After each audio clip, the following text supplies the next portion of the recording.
Now, good evening everybody. I've been cutting back all my little paths in the garden, and here's one of them. This, for those of you who have ordered a map and will soon be plotting out exactly where I'm standing on each video. This view is on the front lawn, under the north bank, not too far from the steps. Okay. And just below the Bealtaine, where Jack is going, is the bedrock. So all this is on the map. So each time I make a video, you'll be able to trace where I'm walking on the map.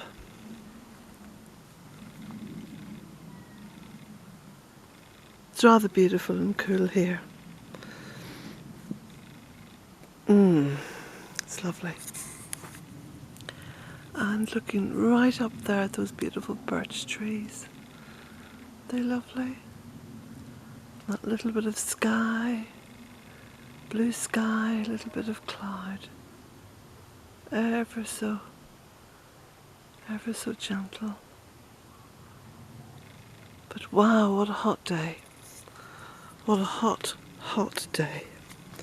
And tomorrow apparently is going to be hotter. Here's the bedrock.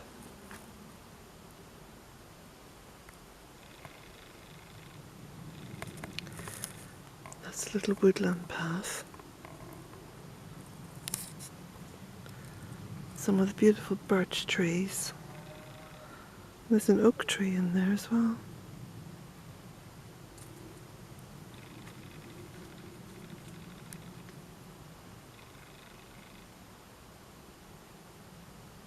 Little paths that wind and curl and twist and invite the walker along. Do you know, I was thinking today as I was doing some work, some rather meditative work, which of course for me is hand washing. Well, virtually all my work I try to make meditative. But I was hand washing some clothes and I was just thinking to myself that when I began the Bealtaine project, and it all seemed, well, not to me, but I think to a lot of other people who couldn't quite grasp what it was I was trying to create, it all seemed so improbable that you could take a rushy old field and turn it into woodland. And not just any old woodland, but woodland with a lot of magic in it, as all woodland should be, but a lot of woodland that's been planted deliberately as woodland is not. So of course I refer to goddess permaculture when I say this woodland, because goddess permaculture is all about touching base camp, and base camp is Mother Earth. Mother Earth. Not just growing some fruit or vegetables or managing the land. It's about keeping in touch with base camp. And you see, Mother Earth is so joyful and so joyful, happy, childish, but she seems to delight in creating magic. And humankind seem to be very afraid of that. Afraid of magic. And you know what magic is? Magic is something that we can't quite explain. That's all it is. So we use a word like magic to try to define it.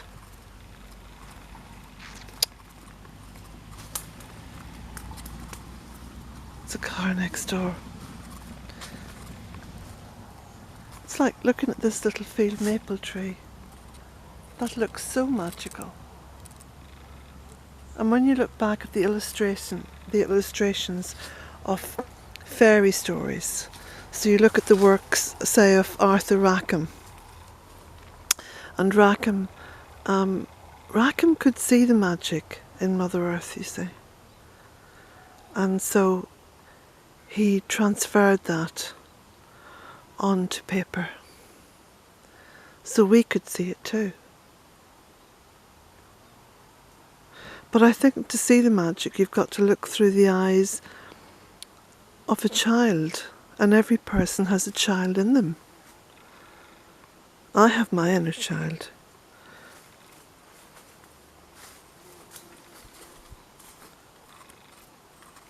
And to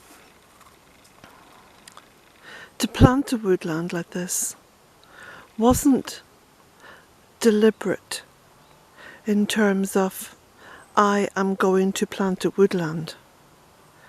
It was something that evolved bit by bit by bit, and the magic spread out like little ripples. And in fact, when you're walking the paths here, you can get a sense of that, because some of the paths are really quite old now, with 13 years being old, but certainly from the way it looks much older, I know.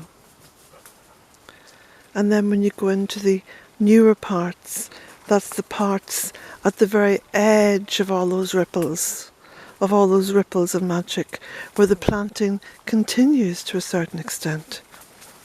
You can get a sense of what's possible and what's to come. So who would think of planting something like a little bit of wild geranium here in a woodland? Well, I did. So that's it.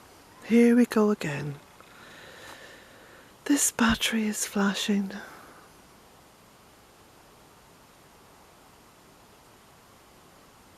It is magic.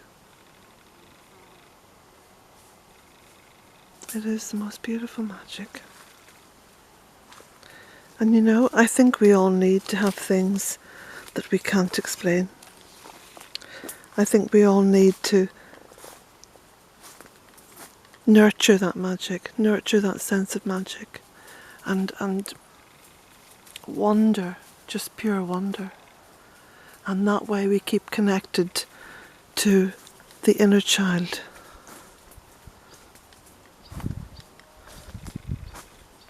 And you realise, you know, that there's so little of any real importance in the world of man.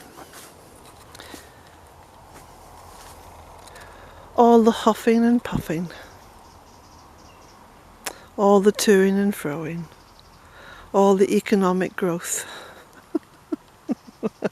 or not, all the war and all the, no, it goes on and on. But when you step out of that, when you step back from that and you just look at the natural world, therein lies magic. I know where I prefer to be.